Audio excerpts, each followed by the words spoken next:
Second part में आपका question में, तो नेट फोर्स इस पे जो लगता है यहाँ, जो एफ नेट जो इस पे लगता है वो है ये V rho G minus V rho dash G. तो इसको हम इसको हम सिंपलीफाई भी कर सकते हैं, वी जी को हम काउंट भी निकाल सकते हैं, अंदर रहेगा रो माइनस रो डैश, जहाँ रो है डेंसिटी ऑफ द स्फीयर और ये जो रो डैश है वो है डेंसिटी ऑफ द फ्लूइड।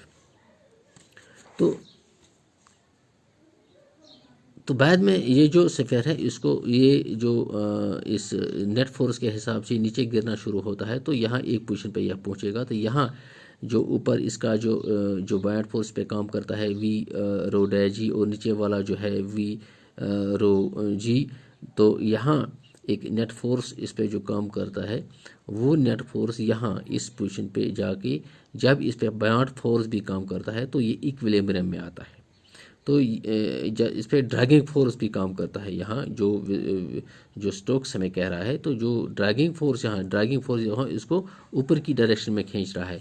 तो यहाँ ऊपर की डायरेक्शन में खींचने से ये जो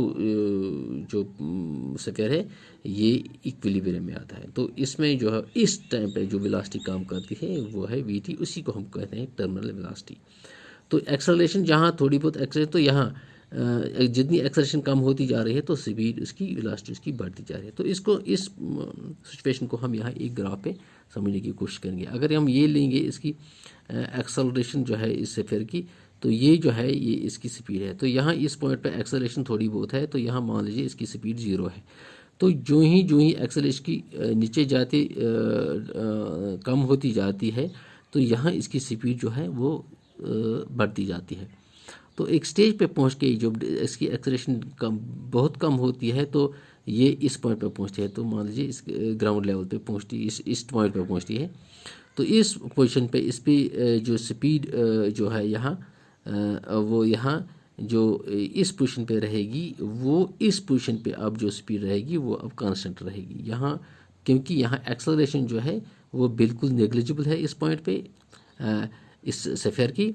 और यहाँ जो स्पीड है ये अब स्पीड इसकी जो है वेलोसिटी उसकी जो अब यहाँ से कांस्टेंट रहेगी, क्योंकि एक्सेलरेशन अब 0 हो गई।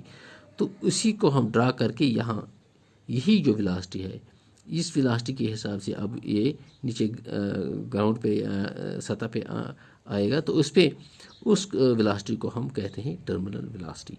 तो इस सूरत में जब ये इक्विलिब्रियम पहुंचता है तो ये जो बायट जो ड्रैगिंग फोर्स है और इसका जो ये बायट फोर्स है, इन दोनों का सम इसके बराबर होता है। तो इस तरह से हम एक इक्वेशन लिखते हैं। यहाँ एफ डी हम लेते हैं ड्रैगिंग फोर्स, और रो जो है ये है density of the sphere, rho dash density of the fluid, जिसमें हम इसको ड्रॉप करते हैं।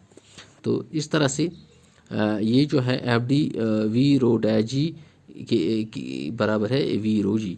तो एफ डी जो है ये इसको हम ट्रांसपोज करके यहाँ इसमें ये सब्ट्रैक्ट होगा यहाँ, तो इसको हम सिंपलीफाई करके V G is equal to rho minus rho dash.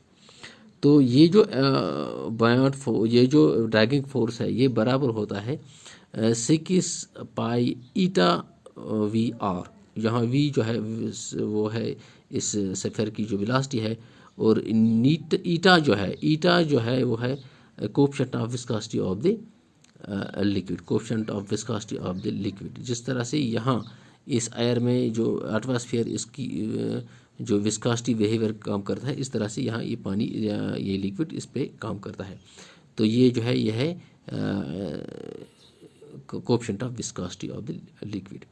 तो इसको हम यहाँ इससे यूज़ करते हैं इस वैल्यू को एफ डी का, जो यहाँ जो है ये वी जो है ये है टर्मिनल वेलोसिटी। तो यहाँ क्या करते हैं हम, यहाँ इस इक्वेशन में जो वी जी है, यहाँ वी जो है वॉल्यूम ऑफ द स्फीयर है वो 4/3 पाई आर क्यूब के बराबर।